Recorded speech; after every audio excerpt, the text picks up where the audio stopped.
সড়ক যদি হয় মৃত্যুর ফাঁদ, উন্নয়ন কেবলই কাগজের স্বাদ। আমরা কোনো দাবি নিয়ে দাঁড়াই নাই, এই জীবন নিরাপত্তা নিয়ে দাঁড়িয়েছি। জুলাই পরবর্তী সরকারের কাছে, যে সরকার রক্তের উপর দাঁড়িয়ে আছে, তারা যেন অতি দ্রুত অন্য কোনো ইস্যুতে নজর না দিয়ে, কোনো ইস্যু সৃষ্টি না করে অবিলম্বে এই সড়ক ছয়লানে উন্নীত করেন।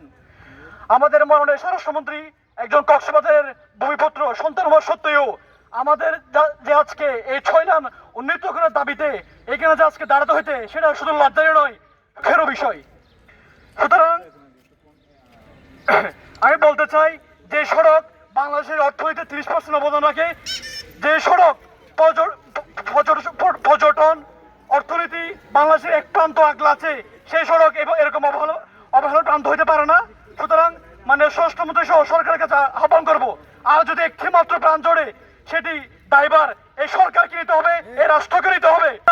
সকল দক্ষিণাঞ্চলের চট্টগ্রাম বিশ্ববিদ্যালয়, নোয়াখালী বিজ্ঞান ও প্রযুক্তি বিশ্ববিদ্যালয়, কুমিল্লা বিশ্ববিদ্যালয় সহ সকল আপামর সচেতন ছাত্র জনতাকে আহ্বান জানাবো, আপনারা এই দাবিতে রুখে দাঁড়ান, নাহলে আমরা গণ আন্দোলন গড়ে তুলবো ইনশাল্লাহ। এবং আমি